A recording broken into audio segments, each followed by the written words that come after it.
পীরজাদা নওশাদ সিদ্দিকী রাজনীতি করবে কেন? ওর তো কাজ ধর্ম প্রচার করা, উনি কেন রাজনীতি করবে?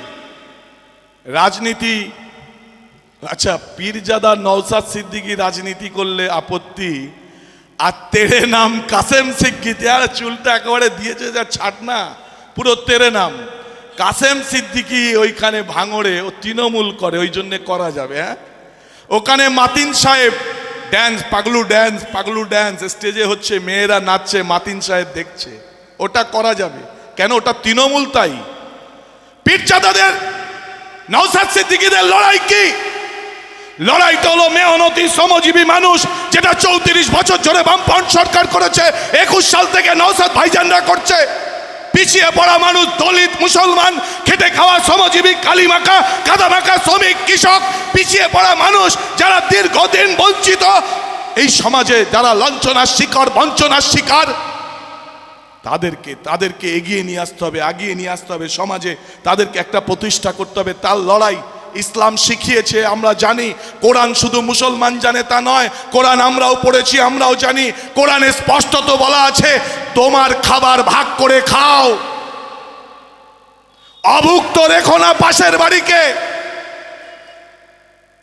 আপনারা জাকাত দেন, নির্দিষ্ট তার ব্যাখ্যা আছে, তার কারণ আছে।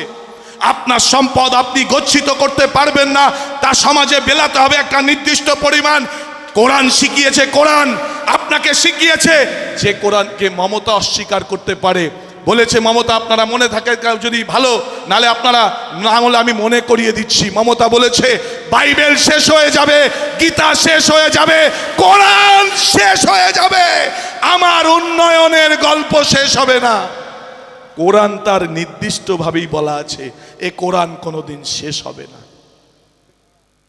ভাবুন মুসলমানরা, আমি ধর্মর বিষয় বলছি না, কোথায় আছে আজকে সমাজ। তাই আমরা আমার বক্তব্য শেষ করার আগে বিকল্প চিন্তা, আমরা চাই প্রতি পরিবারে একটা স্থায়ী কাজ। আমরা চাই আমার মা বোন তারা সম্মান নিয়ে বেঁচে থাকুক। লক্ষ্মী ভান্ডার 1500 টাকা কেন? ওটা কেন 6000 টাকা হবে না? ডাক্তারের বউ লক্ষ্মী ভান্ডারের লাইনে কেন থাকবে? মাস্টারের বউ কেন লক্ষ্মী ভান্ডারের লাইনে থাকবে? বড় ব্যবসায়ীর বউ কেন লক্ষ্মী ভান্ডারের লাইনে থাকবে? ওই টাকা তুমি গরিব মানুষের মধ্যে ভাগ করে দাও, গরিব মহিলাদের মধ্যে ভাগ করে দাও, মায়েদের ভাগ করে দাও। আর লক্ষ্মীর ভান্ডার কেন? বিজেপি দেখুন না আবার নতুন করে বলেছে, এরা সব ওই ধর্ম ছাড়া চলবে না, ধর্ম ছাড়া চলবে না এরা। এ লক্ষ্মী ও বলেছে আমি অন্নপূর্ণা দেব। আচ্ছা, এটা তো করাই যায় না, যায় না? নারী শক্তি অধিকার ভান্ডার বা নারী অধিকার ভান্ডার করা যায় তো, না যায় না? কি করা যায় না? তা লক্ষ্মী টানতে হবে কেন? মুসলমান মহিলারা আমাদের বাড়িতে এই হুমায়ুনরা গেলে তবু একটু অর্ধেক খায়, শাহিন গেলে একটু অর্ধেক ফল, একটা অর্ধেক আপেল শসা টসা খায়, সে মন না চাইলেও খায় চক্ষু লজ্জার ভয়ে।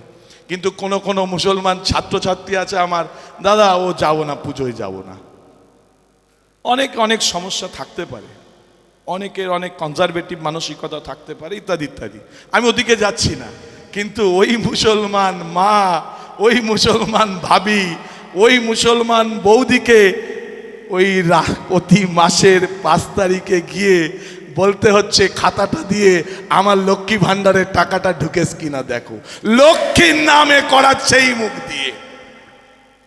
মমতা হচ্ছে RSS এর সন্তান, RSS এর পেট থেকে আমরা 2 ভাই, একই মা আমাদের, ঔরসজাত সন্তান 2 ভাই আমরা।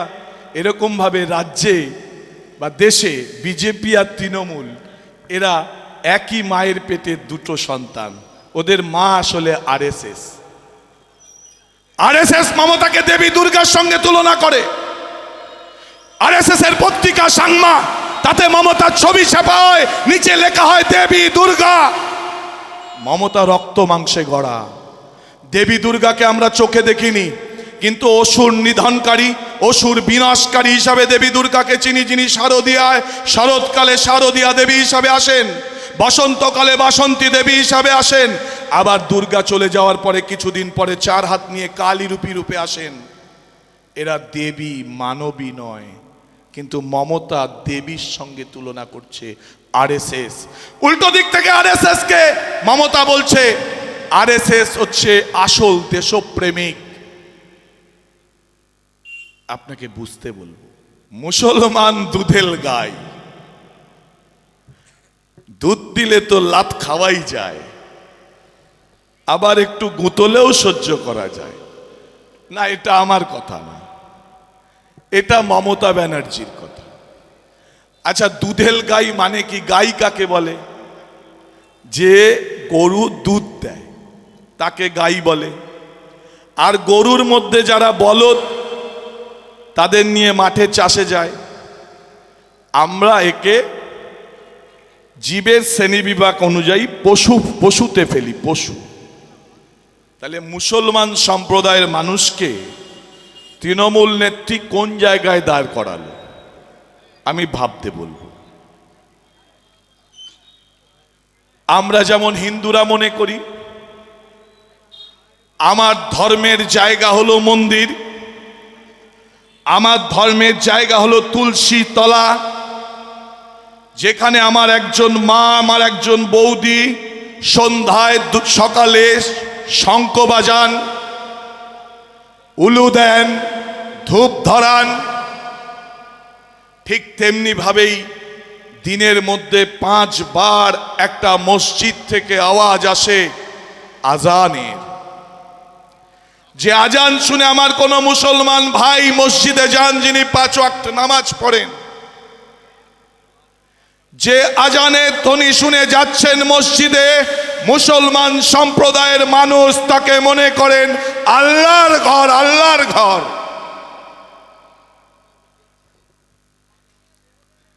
গতকাল জুম্মা গেল, তার আগের জুম্মা,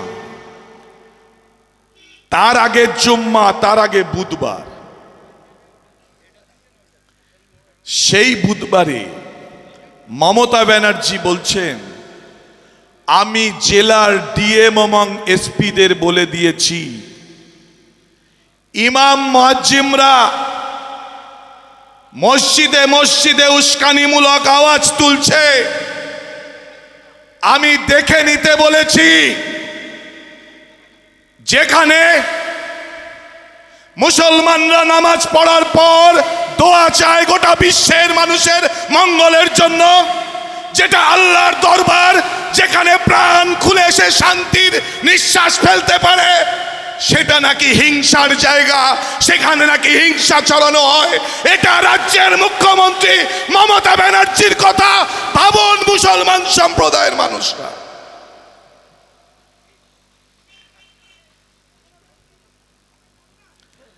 ভোট দিন, অসুবিধে নেই। আপনি যখন চাকলা থেকে কিছু মানুষ গিয়ে বেড়াচাপার রোডে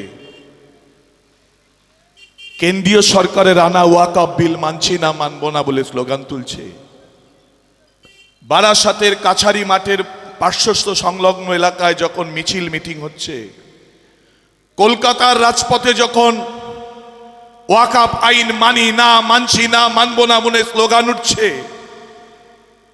তখন এই রাজ্যের বুকে on camera, on media Mamata ব্যানার্জিকে বলতে শোনা যায়, এখানে ওয়াকফ নিয়ে যদি আন্দোলন করো আমার থেকে খারাপ কেউ হবে না। ওয়াকফ মানে কি? আমার এখানে যারা বসে আছেন তাদের কারোর জমি না, তাদের বাবার না, তার দাদুর, তার বাবা মানে বুড়ো দাদু, তাদের জমি। সেই জমি দাদারা, বাবারা তারা মনে করেছেন যে আমি কিছু সম্পদ ঈশ্বরের উদ্দেশ্যে, ঈশ্বর আল্লাহকে তো দান করা যায় না, তারাই সৃষ্টিকর্তা। যারা ঈশ্বর বিশ্বাস করেন, আল্লাহ বিশ্বাস করেন, তাদের কাছে আল্লাহই শেষ কথা, ঈশ্বর শেষ কথা। যিনি সৃষ্টিকর্তা তাকে দান করা যায় না, কিন্তু আপনি ঈশ্বর আল্লাহর উদ্দেশ্যে কিছু সম্পদ আপনি দিলেন, যেখানে হতে পারে একটা এতিমখানা, যেখানে হতে পারে একটা মক্তবখানা, যেখানে হতে পারে একটা মাদ্রাসা, যেখানে হতে পারে একটা বিদ্যালয়, বিশ্ববিদ্যালয়, একটা ব্যাংক, একটা থানা। আপনারা কতজন জানেন আমি জানি না, ইডেন গার্ডেন, নেতাজি বিমানবন্দর, কলকাতা হাইকোর্ট, এই সমস্ত সম্পদের বড় অংশ আজকে ওয়াকফ সম্পদের অংশ। ফলে স্থায়ী আমানত সরকারের কাদের সম্পত্তি? মুসলমান সম্প্রদায়ের সম্পত্তি, যারা ঈশ্বর বা আল্লাহর উদ্দেশ্যে দিয়েছিলেন। এখানে কোনো ভালো কাজ হোক, ওর থেকে যে আয় হবে সেই আয় সমাজের উন্নয়নের কাজে লাগুক, জাতির উন্নয়নের কাজে লাগুক। সেই ওয়াকফ যখন কেন্দ্রীয় সরকার তার নিজের হস্তগত করতে চাইছে পুঁজিপতি কর্পোরেটদের দ্বারা, ওইটা বিক্রি করে বা লিজ দিয়ে তারা ব্যবসা করবে বলে, তখন এই রাজ্যের সরকার বলছে তুমি এখানে আন্দোলন করতে পারবে না। ওয়াকফ আইন তৈরি করেছে দিল্লি সরকার, আন্দোলন করতে হলে তোমাকে দিল্লিতে গিয়ে করতে হবে। আমরা বলছি তৃণমূলের নেতাদের বলে দিন, আমার ভোট এই রাজ্যে হবে না, দিল্লিতে গিয়ে ভোট চাও তুমি। এই রাজ্যে ভোট চাওয়ার অধিকার তৃণমূলের নেই। ভাবতে বলবো মুসলমানদের, বামফ্রন্ট সরকারের ত্রুটি ছিল না আমি বলবো না, কেউ ত্রুটি, আমার কোনো দোষ নেই, ত্রুটি নেই, আমি ধোয়া তুলসীর পাতা, এরকম হয় না, হয় না এরকম। কিন্তু বামফ্রন্ট সরকারের কোনো মন্ত্রীকে কোনোদিন দেখেননি আপনি সারাটা দিন গান্ডে পিণ্ডে গিলে, উদর পিণ্ডি বুদর গাড়ে চাপিয়ে মিথ্যার বেশাতি করে নামাজের পার্টিতে যাচ্ছে। গোটা নামাজ যখন রুকুতে, দিদিমণি তখন সেজদায়। গোটা নামাজ যখন সেজদায়, দিদিমণি রুকুতে। যিনি নামাজের নিয়ম জানে না, রমজান মাসে গান্ডে পিণ্ডে গিলেছেন, তারপরে গেছেন উপবাস ভাঙতে। ভাবতে বলবো মুসলমান ভাইদের, বামফ্রন্ট সরকারের দোষ ছিল, এ কাজ কোনোদিন তারা করেনি। এখন গফফার ভাইকে যদি প্রমাণ করতে হয় নারায়ণ তোমাকে কতটা ভালোবাসে, হুমায়ুনকে যদি প্রমাণ করতে হয় নারায়ণ তোমাদের কতটা ভালোবাসে, তাহলে বকরিদের দিন আসে দাদা এক প্লেট গোশ খেতে হবে বলো, বলে? টুপি পরে আমাকে বলবে আপনি, তুমি আমার টুপি পরো তো, আমার নামাজে দাও তো, বলবে? বলবে না। এটা আসলে ওদের কৌশল।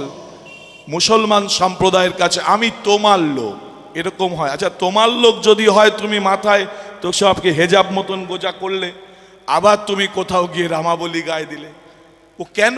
আমার রাজনীতির জন্য ধর্ম আনবো কেন? গোটা রাষ্ট্র জুড়ে দেখুন বিজেপি কি বলছে। অনেক হিন্দু ভাই আমার কথা শুনছেন, আমি নিজে হিন্দু, তারপর আবার ব্রাহ্মণ। আমি বলছি, আমার আগেও আর এক ব্রাহ্মণ বলছিল, বিজেপি কি বলছে? বিজেপি বলছে হিন্দু খতরে মে হ্যায়। বেশ ভালো। আচ্ছা আমাদের দেশ শাসন করেছে কারা জানেন? 400 বছর আমাদের দেশ শাসন করেছে মুসলমানরা, মুঘলরা 197 বছর, প্রায় 200 বছর আমাদের দেশ শাসন করেছে ইংরেজরা। ভারতবর্ষের হিন্দু খতরে মে ছিল না? বিজেপির আগে দেশ শাসন করেছে কংগ্রেস, হিন্দু খতরে মে ছিল না? আর তুমি বিজেপি ক্ষমতায় আসার পরে হিন্দুদের তো ভালো থাকার কথা, হিন্দু খতরে মে হ্যায়, ভোট আসলেই হিন্দু খতরে মে হ্যায়, খতরে মে হ্যায়। আমি যদি এখন এই মিষ্টির দোকান থেকে একটা ঠান্ডা জলের বোতল কিনি, আমার থেকে 10 টাকা নেবে। হুমায়ুন গিয়ে কিনলেও 10 টাকা নেবে। আমি হিন্দু বলে আমার থেকে 5 টাকায় নেবে না। সারের দোকানে গিয়ে আপনি সার কিনুন, যা মূল্য, একজন মুসলমান একজন হিন্দু একই সারের মূল্য।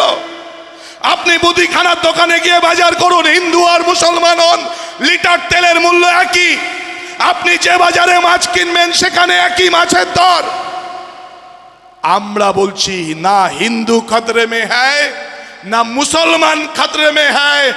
আসলে বিপদে আছে গরিব মানুষ, যারা দিন খাটে, দিনে রোজ করে, মাথার ঘাম পায়ে ফেলে উপার্জন করে, কারখানায় গিয়ে কালি মাখে, মাঠে খেটে ঘাম জড়ায়, তারা খতরে মে আছে, তারা বিপদে আছে। তাদের মাথার ওপর ছাদ নেই, দুবেলা পেট পুড়ে খেতে পারে না, তাদের সন্তান ভালো স্কুলে পড়তে পারে না। খতরে মে আছে আজকে দেশের গরিব মানুষ। আরএসএস কি চায়? আচ্ছা, এসআইআর নিয়ে 11টা রাজ্যে এসআইআর হলো, আমাদের রাজ্য নিয়ে 12টা। এসআইআর নিয়ে তো আর কোন রাজ্যে কোনো ঝামেলা আপনারা শুনেছেন না? এ রাজ্যে কেন binary? BJP Trinamool, BJP Trinamool, শ্রমজীবী মানুষ আরএসএস চায় এ রাজ্যে সিপিএম না বাড়ুক, এ রাজ্যে আইএসএফ না তৈরি হোক। আরএসএস এর পয়লা নম্বর শত্রু মুসলমান, দ্বিতীয় নম্বর শত্রু কমিউনিস্ট পার্টি। আরএসএস চায় না এ রাজ্যে মুসলমান বাড়ুক, এ রাজ্যে কমিউনিস্ট পার্টি বাড়ুক। ওরা চায় এ রাজ্যে বিজেপি আসুক, না হলে তৃণমূল থাকুক। আপনার মাদ্রাসা হয়নি, কিন্তু আরএসএস এর স্কুল বেড়েছে এ রাজ্যে। আপনার মাদ্রাসা হয়নি, কিন্তু দুর্গা মণ্ডপ তৈরি করবার জন্য রাজারহাটের জমি চিহ্নিত হয়েছে। আপনার মাদ্রাসা হয়নি, দক্ষিণেশ্বরের কালী মন্দির স্কাইওয়াক তৈরির টাকা দিয়েছে। আপনার মাদ্রাসা হয়নি, কালীঘাট সংস্করণের টাকা দিয়েছে। আপনার মাদ্রাসা হয়নি, শিলিগুড়িতে মহাকাল পর্বতের মহাকাল দেবতার নামে মন্দির স্থাপনের জন্য জমি চিহ্নিত হয়েছে, টাকা দিয়েছে। আপনার মাদ্রাসা হয়নি, আপনার মুসলমান ছেলে মেয়ের ওবিসি কেটে দিয়েছে, কিন্তু প্রতি বছর প্যান্ডেলগুলোকে 1,10,000 টাকা করে টাকা দিয়েছে এই তৃণমূল। ওর বাপের টাকা না, সরকারের টাকা। আপনার গা জ্বালা দিচ্ছে কেন? জ্বালা দেবে। আমি ট্যাক্স দেই গভর্নমেন্টকে, আপনারাও দেন, আমি একা না। আমার বাপের টাকা না, আমাদের সকলের টাকা। সেই টাকা হাসপাতাল হবে, বিদ্যালয় হবে, বিশ্ববিদ্যালয় হবে, রাস্তাঘাট হবে, শিল্প হবে, পরিকাঠামো হবে, সরকারি প্রযুক্তি নিয়ে এই রাজ্যে আরো শিল্প কলকারখানা তৈরি হবে। এই রাজ্যে গরিব যারা আছে ছাত্রছাত্রী, তাদের ফ্রি পড়াশোনার ব্যবস্থা হবে। এই রাজ্যে আমার মা বোনেদের আরো বেশি বেশি করে লক্ষ্মী ভান্ডারের টাকা দেবে। এই রাজ্যে যুব সাথী 2,000 টাকা, অভিষেক বলছে 1,500 টাকায় কিছু হয় না, কিছু হয় না, তা দিচ্ছ কেন? বলছে এটা হাত খরচার জন্য। ভাবুন, যে ছেলেটা বিটেক পাস করেছে, এমটেক পাস করেছে, এমএসসি পাস করেছে, তার চোখে স্বপ্ন একটা কর্ম চাই। আমার বাবা বৃদ্ধ হয়েছে, আমি কাজে যাব, আমি কাজ করব, আমি একটা চাকরি চাই। সেই ছেলের হাতে গুটকা খাওয়ার জন্য, সিগারেট খাওয়ার জন্য, মাসে একদিন মদ খাওয়ার জন্য 1,500 টাকা তুলে দিচ্ছে। এই নিয়ে তুমি খুশি হও, আর তৃণমূলের ঝান্ডাটা ধরে মামাটি মানুষ জিন্দাবাদ করো। 5 বছর ধরে নাও। আমার দরকার তোমার একটা ভোট, যে ভোটে আমি 5 বছর ক্ষমতায় আসবো। সেগুড়ে বালি রাজ্যে তৃণমূল ক্ষমতায় আসবে না, আসবে না, আসবে না। কারণ গোটা রাজ্যের মানুষ বুঝে গেছে এই রাজ্যের বেকারের শত্রু তৃণমূল, এই রাজ্যে মা বোনেদের শত্রু তৃণমূল, এই রাজ্যে কৃষকের শত্রু তৃণমূল, এই রাজ্যে শ্রমজীবী মানুষের শত্রু তৃণমূল। তাই 23 তারিখে তারা উত্তরবঙ্গে শপথ নেবে। জনগণ, জনার্দন, জনদেবতা তারা উদ্যোগ নেবে 23 তারিখে। আমরা উদ্যোগ নেব 29 তারিখে।